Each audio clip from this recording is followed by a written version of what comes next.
ابو بکر انصاری کہتے ہیں، بڑا قیمتی واقعہ ہے، حج کے لیے گیا اور جو کچھ تھوڑا سامان تھا حج گزرنے کے بعد تھوڑے دن رہنا چاہتا تھا مکے میں، یہاں تک کہ فقر و فاقہ ہونے لگا، حتیٰ کہ رات دن سوچ رہا تھا کہ اللہ کوئی انتظام کر دے، سوائے زمزم کے کچھ نہیں ملتا تھا، ہر دن سوچ رہا تھا کہ کچھ نہ کچھ مل جائے گا، کوئی نہ کوئی پرانا ساتھی مل جائے گا، کوئی نہ کوئی کچھ دے دے گا، لیکن حجاب مانے تھا کہ کچھ مانگوں، یہ میرے دل کو گوارا نہیں تھا کہ میں کسی سے کچھ مانگوں، میں صرف اللہ پہ بھروسہ کیے ہوئے تھا کہ اللہ کوئی نہ کوئی انتظام کر دے گا۔ یہاں تک کہ ایک مرتبہ میں یہی سوچ میں جا رہا تھا کہ ایک تھیلی پڑی ہوئی بھی ملی اور میں نے اس تھیلی کو اٹھا لیا، گھر میں لایا، دیکھا تو یہ قیمتی ترین ہار، ایسے لگ رہا تھا کہ شاید بہت قیمتی ہے، اور میرا دل اندر سے کہنے لگا دیکھ تو کئی دنوں کے فاقے سے ہے، اس میں سے 1 2 3 ہیرے نکال کے کہیں بیچ دے اور اپنی زندگی گزار لے تو شاید اللہ معاف کر دے، لیکن ادھر طرف میرا ایمان کہہ رہا تھا کہ نہ نہ نہ نہ، تو جو کچھ بھی کیا اس کا ثواب اللہ کے پاس ہے، یہ چیز کرنا غلط ہے۔ میں وہ تھیلی ایسے ہی گھر میں رکھ دیا، پھر نکل گیا، پھر نکل کے جا رہا تھا تو یہ ایک بوڑھا شخص اعلان کر رہا تھا کہ میری تھیلی گم ہو گئی ہے اور اس میں بہت قیمتی مال ہے، اگر کوئی دے دے تو میں اس کو 100 درہم دوں گا۔ اب میں اس بوڑھے کے پاس گیا اور پوچھا کہ دیکھو وہ تھیلی ایسی تھی؟ کہا کہ ہاں ایسی تھی۔ نیچے ایسا پٹا لگا؟ ہاں ہاں۔ اس کا ہینڈل ایسے تھا؟ ہاں ہاں۔ کہا کہ وہ تھیلی میرے پاس ہے۔ وہ بوڑھا فر سے حیرت سے دیکھنے لگا، کہا کہ کہاں ہے؟ میں نے کہا کہ آؤ۔ میں نے لے کے گیا اپنے کمرے میں اور وہ تھیلی بتائی، یہ تھیلی بتا رہے تھے نا تم؟ ہاں یہی تھیلی۔ کہا کہ لو یہ تھیلی مجھے پڑی ہوئی ملی، لے لو۔ اب وہ کھول کے جلدی جلدی دیکھ لیں، خالی تھیلی تو نہیں دے رہا، اندر کا سامان رکھ کے جلدی جلدی کھولا، دیکھا تو بالکل وہی ہار، جو ہار وہ کہہ رہا تھا وہ ہار اندر موجود ہے۔ وہ فرت مسرت سے اٹھا کے لپٹا لیا اور کہا کہ بیٹا تمہاری امانت داری پہ میں اتنا خوش ہوں کہ میں 100 نہیں تمہیں 500 دینار دینا چاہتا ہوں، لے لو۔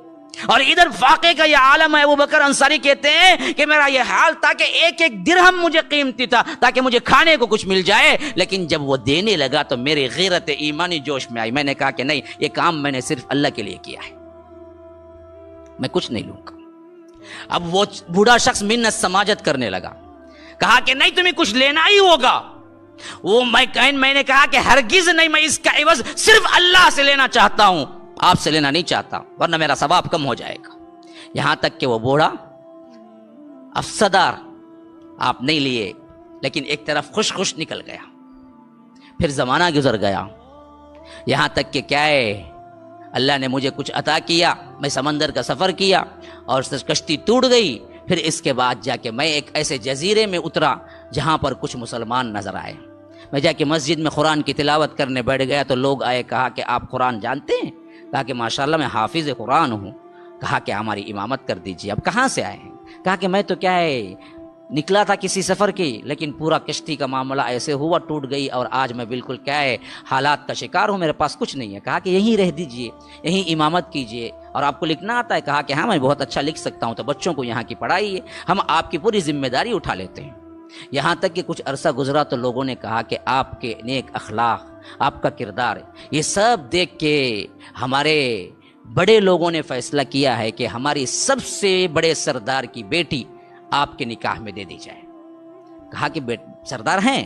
نہیں، سردار تو کیا ہے گزر گئے، لیکن ان کی بیٹی کے ذمہ دار لوگ ہیں، وہ آپ کی شادی کرنا چاہتے ہیں۔ پہلے تو میں نے انکار کیا، پھر بعد میں کیا ہے راضی ہو گیا اور شادی ہو گئی۔ شادی کے بعد جب ہم خلوت میں ملے تو میں نے دیکھا کہ وہی ہار اس کے گلے میں ہے جس ہار کو میں نے وہ بوڑھے شخص کو دیا۔ میں حیرت سے دیکھنے لگا، یہ کیا ماجرا ہے؟ آج سے کئی سال پہلے جس ہار کو میں نے بوڑھے سے لوٹا دیا اور ایک پیسہ بھی نہیں لیا، آج وہ ہار اور ہار والی کے ساتھ اللہ نے مجھے دے دیا، یہ کیا ماجرا ہے؟ یہ وہی تو نہیں میں دھوکہ کھا رہا ہوں؟ تو بیوی نے جب دیکھا کہ ان کی طرف نہیں دیکھ رہے ہیں، ہار ہی کی طرف دیکھ رہی، تو بیوی نے کہا غصے سے کہ ہار سے زیادہ ہار والی خوبصورت ہے، ذرا مجھے بھی دیکھو۔ کہا کہ میں اصل میں کیا ہے تم سے التفات نہیں کیا، نہیں، مسئلہ یہ ہے کہ اس ہار کے پیچھے ایک واقعہ ہے، شاید میں وہی واقعہ یاد آ گیا جس کی وجہ سے میں دیکھ رہا تھا۔ پوچھا کیا واقعہ؟ کہا کہ ایک بوڑھا شخص مجھے حج کے ایام میں ملا، اس کے پاس یہی ہار تھا اور میں نے اس کو بغیر کوئی عوض کے واپس لوٹا دیا۔ کیا وہ تمہارے باپ تھے؟ وہ بچی کی آنکھوں میں آنسو آ گئے۔ کہا اللہ کی قسم وہ میرے باپ تھے اور یہ ہار وہی ہے۔ وہ آنے کے بعد رو رو کے دعا کرتے تھے کہ میں نے بہت بڑی غلطی کر دی، اس نوجوان کو ساتھ میں کیوں نہیں لایا، اگر آج وہ نوجوان مجھے مل جائے تو میں اپنی بیٹی کا نکاح اس سے کر دوں گا، اور دعائیں کرتے تھے کہ اے اللہ کسی نہ کسی طرح وہ بچے کو بھیج دے۔ اللہ نے دعائیں قبول کر لی اور آج ہار بھی تمہارا، ہار والی بھی تمہارا۔ سچائی ایمان کی دولت دیکھو۔ پھر کہتے ہیں کہ ابوبکر انصاری کچھ دن ہوئے میں اس کے ساتھ زندگی گزار رہا تھا، یہاں تک کہ میری بیوی بھی انتقال کر گئی، اس کے ساتھ 2 بچے ہوئے، 2 بچے بھی انتقال کر گئے، اور ان سب کا وارث اکیلا میں ٹھہرا، اور وہ پورا ہار میرا تھا۔ اور اس ہار کی قیمت پوچھنے کے لیے میں اپنے دکانداروں کے پاس، جوہریوں کے پاس گیا تو 1 کروڑ دینار میں فروخت ہوئی، جس کی وجہ سے آج تم دیکھ رہے ہو کہ یہ سب مدرسہ کا کام، اتنا بڑا کام لے کے میں اٹھا ہوا۔ ایمانداری ہزاروں قصص ہیں کہ یہی ایمان ہے ہمارا۔